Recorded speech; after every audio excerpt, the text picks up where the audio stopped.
नमस्कार दोस्तों। आज की कहानी कर्नाटक की राजधानी बेंगलुरु से है। ये घटना इसी साल की है। 23 जुलाई 2024 की रात के करीब 11:30 बजे का वक्त था। कोरमंगला इलाके में एक गर्ल्स हॉस्टल है। इस गर्ल्स हॉस्टल का नाम है भार्गवी। 23 जुलाई की रात को गर्ल्स हॉस्टल में सभी लड़कियां अपने अपने कमरे में मौजूद थीं। इसी गर्ल्स हॉस्टल में एक शख्स दाखिल होता है। गर्ल्स हॉस्टल के ज्यादातर कमरों की लाइट बंद हो चुकी थी। दबे पांव से ये शख्स तीसरी मंजिल पर पहुंचता है और एक कमरे का दरवाजा खटखटाता है। उसे लगा शायद कोई पीजी की ही लड़की होगी, लेकिन जैसे ही दरवाजा खुला तो सामने एक लड़का खड़ा था। दरवाजे खुलते ही वो तेजी से कमरे में दाखिल होता है। उसने लड़की से कुछ नहीं कहा, बस उसे बालों से घसीटते हुए दरवाजे से दूर गैलरी पर ले आया। फिर चाकू निकाला। चाकू देखते ही लड़की डर गई। वो चीखने चिल्लाने लगी। लड़की की चीख सुनकर हॉस्टल की अन्य लड़कियां भी बाहर निकली। अभिषेक ने एक के बाद 150 सेकंड के अंदर लड़की पर चाकू से कई वार कर दिए। दर्द से कराह रही लड़की की मदद के लिए कोई लड़की आगे नहीं आई। जाहिर है लड़कियां खुद इतना डर गई थीं कि वो दूर से ही ये सब देखती रहीं। कुछ लड़कियों ने फोन करके पुलिस वालों को सूचना दी, कुछ ने हॉस्टल मालिक को सूचित किया। लड़का लड़कियों के आंखों के सामने से खौफनाक वारदात को अंजाम देकर भाग गया। हैरत की बात यह थी कि तब भी कोई लड़की उस लड़की के पास नहीं गई और उस लड़की ने तड़प तड़प कर उनके सामने दम तोड़ दिया। ये भी एक अजीब बात है कि कैसे एक लड़का इतनी आसानी से एक गर्ल्स हॉस्टल में घुस सकता है और इतनी निर्ममता से एक लड़की की हत्या कर सकता है। और सबसे बड़ा सवाल ये था कि आखिर क्यों उसने लड़की का कत्ल किया। कैसे एक लड़का इतनी आसानी से गर्ल्स हॉस्टल में घुस सकता है और इतनी निर्ममता से एक लड़की की हत्या कर सकता है। और सबसे बड़ा सवाल ये है कि आखिर क्यों कत्ल की इस वारदात से पूरे इलाके में हड़कंप मच जाता है। और सूचना पाकर पुलिस मौके पर पहुंची है। पुलिस पहुंची तो देखा कि पूरा फर्श खून से लथपथ हुआ था। आरोपी हथियार को अपने साथ ले गया था। लड़की के शरीर पर चाकू से हमले के कई निशान थे। पुलिस ने सबसे पहले घटनास्थल का निरीक्षण किया और सभी संभावित सबूत इकट्ठा की। पुलिस ने हॉस्टल की लड़कियों और कर्मचारियों के बयान दर्ज किए ताकि घटना के समय की स्थितियों का पता चल सके। फोरेंसिक टीम को बुलाकर घटनास्थल से सबूत इकट्ठा किए गए, जिसमें खून के नमूने, फिंगरप्रिंट और अन्य महत्वपूर्ण साक्ष्य शामिल थे, जिससे हमले के तरीके और मौत के कारण का पता चल सके। तुरंत उसके शव को पोस्टमार्टम के लिए भिजवाया गया। लड़की के घर वालों को भी सूचना दी गई, जिससे वे तुरंत बेंगलुरु आ सके। जब लड़की के माता पिता को उसकी हत्या की खबर मिली तो वे तुरंत बेंगलुरु पहुंचे। ये समझना बहुत मुश्किल है कि इस समय उन पर क्या बीत रही होगी। अपनी बेटी की लाश देखना किसी भी माता पिता के लिए सबसे दर्दनाक अनुभव होता है। अपनी बेटी की लाश देखकर माता पिता के लिए यह स्थिति असहनीय थी। उनकी बेटी की निर्मम हत्या ने उन्हें गहरे सदमे में डाल दिया। अपनी बेटी की लाश देखना उनके लिए एक ऐसा अनुभव था जो वे कभी नहीं भूल सकते। पुलिस ने सीसीटीवी कैमरा को भी खंगाला। इसमें पूरी वारदात कैद हो चुकी थी। आरोपी का चेहरा भी साफ साफ नजर आ रहा था। हॉस्टल के सीसीटीवी फुटेज को कब्जे में लिया गया था कि घटना की पूरी जानकारी मिल सके और आरोपी की पहचान की जा सके। जिसकी हत्या हुई थी उस लड़की के माता पिता को सीसीटीवी फुटेज दिखाए। क्या आप इस लड़के को जानते हो? तब उसके माता पिता ने कहा, हम इसे नहीं जानते। हमने पुणे से पहले कभी नहीं देखा। हमें नहीं पता कि इसने हमारी बेटी की जान क्यों ली। पुलिस ने हॉस्टल की लड़कियों के भी बयान लिए। हॉस्टल मालिक से भी पूछताछ की गई, लेकिन सबने एक ही जवाब दिया कि हम उस लड़के को नहीं जानते। जिस लड़की का कत्ल हुआ है वो 2 दिन पहले ही यहाँ रहने आई थी, तो हम उसके बारे में भी नहीं जानते कि वो कौन थी, कहाँ काम करती है। कत्ल की खबर देखते ही देखते खबर आग की तरह फैल गई। लड़की के कत्ल का वीडियो इंटरनेट पर वायरल हो गया। जिसने इस वीडियो को देखा वो यही बोल रहा था कि कैसे एक लड़का आसानी से गर्ल्स हॉस्टल में घुसता है। एक लड़की का कत्ल करके वहां से भाग जाता है। कोई कुछ नहीं करता। ये भी अपने आप में अजीब बात है। जांच शुरू हुई और सवाल उठने लगे, वह लड़का कौन था? उसने लड़की का कत्ल क्यों किया? ये एक सोचने वाली बात थी और जांच अधिकारी इसके पीछे की असली कहानी जानने के लिए जुट गए। साथ ही साथ आरोपी की तलाश शुरू की गई। जब आरोपी की पुलिस तलाश कर रही थी, तब एक लड़की सामने आई। उसने कहा, मैं आरोपी को जानती हूं। मुझे यकीन है अभिषेक ने ही किया होगा। जब पुलिस ने उसे सीसीटीवी फुटेज दिखाई तो उसने आरोपी को पहचान लिया। सीसीटीवी फुटेज के आधार पर आरोपी की पहचान अभिषेक के रूप में हुई। इस मामले की जांच बेंगलुरु के पुलिस आयुक्त बी दयानंद कर रहे थे। उन्होंने आरोपी को पकड़ने के लिए 3 विशेष टीमों का गठन किया था। उस लड़की से अभिषेक का नंबर लिया और उसे सर्विलांस पर लगाया।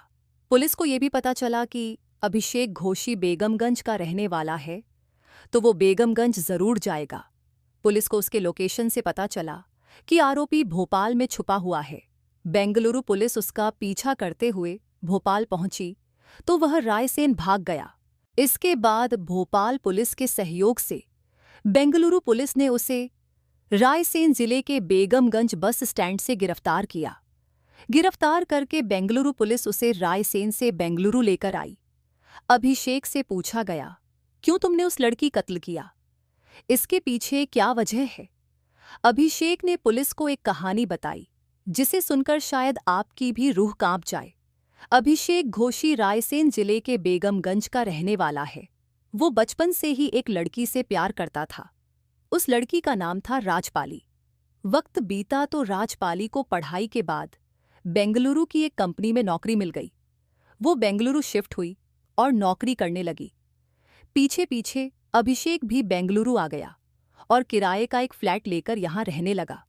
दोनों अक्सर अभिषेक के फ्लैट पर ही मिलते थे। राजपाली बेंगलुरु में प्राइवेट मोबाइल कंपनी में सेल्स मार्केटिंग का जॉब करती थी। इसी कंपनी में 24 साल की कृति कुमारी भी काम करती थी। लेकिन कृति बिहार की रहने वाली थी और कोरमंगला के वेंकट रेड्डी लेआउट स्थित Bhargavi staying Holmes for ladies PG में 44 साल की कृति को मारी रह रही थी। दोनों एक ही कंपनी में काम करते थे। दोनों की अच्छी दोस्ती हो गई। अब जाहिर सी बात है, एक दूसरे के घर भी आना जाना होगा। एक दूसरे के बारे में भी अच्छे से जानते भी होंगे। राजपाली ने कृति कुमारी को अभिषेक से भी मिलवाया। तीनों की अच्छी दोस्ती हो गई। इधर अभिषेक के पास कोई नौकरी नहीं थी, जिसे लेकर प्रेमिका के साथ उसका झगड़ा होने लगा। अभिषेक ने कई बार सबके सामने अपनी प्रेमिका को बेइज्जत भी किया। आप तो जानते ही हो, लड़ाई झगड़ा रूठाना मनाना ये तो प्यार में चलता है। इन दोनों के साथ भी यही हो रहा था।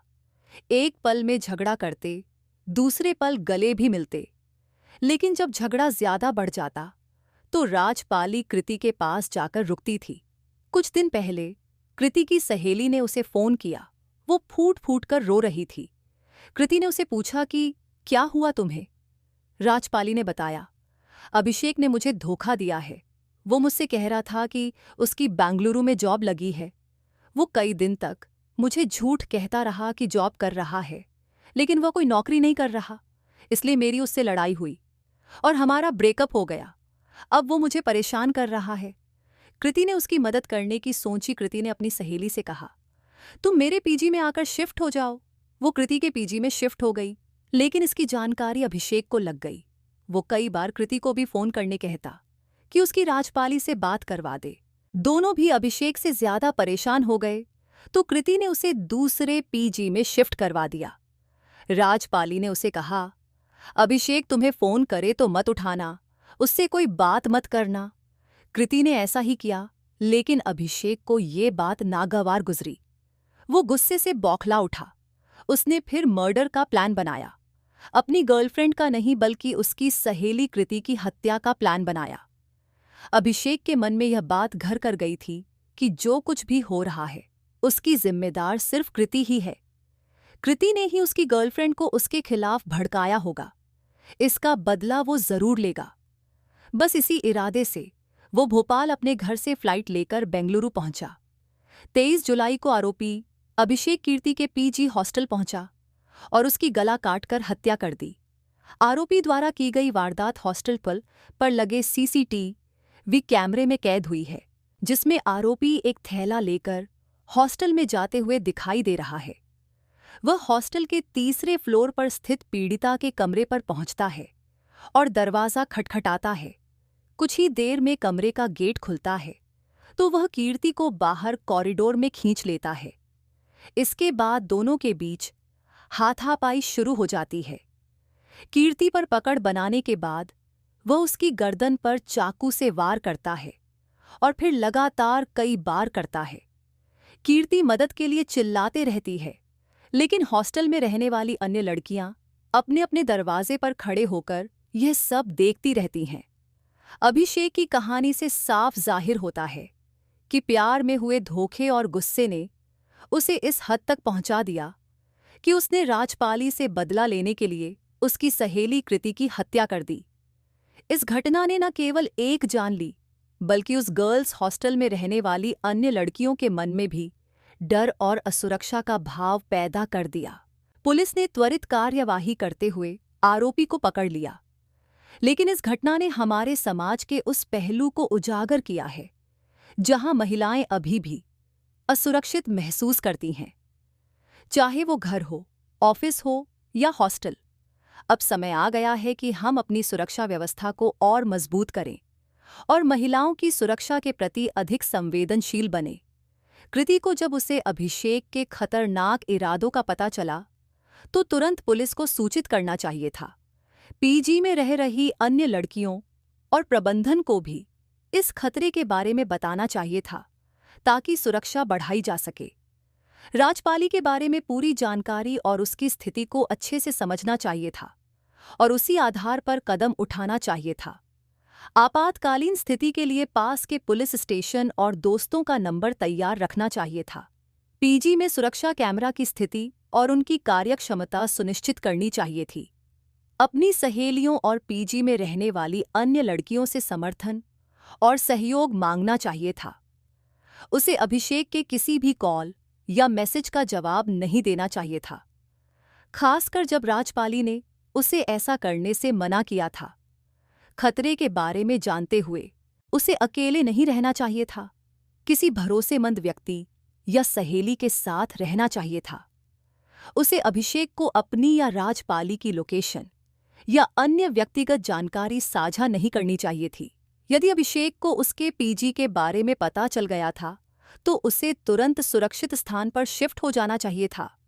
अभिषेक की धमकियों को गंभीरता से लेना चाहिए था और उन्हें नजरअंदाज नहीं करना चाहिए था। हॉस्टल प्रबंधन और पुलिस को स्थिति के बारे में तुरंत सूचित करना चाहिए था और उनकी मदद लेनी चाहिए थी।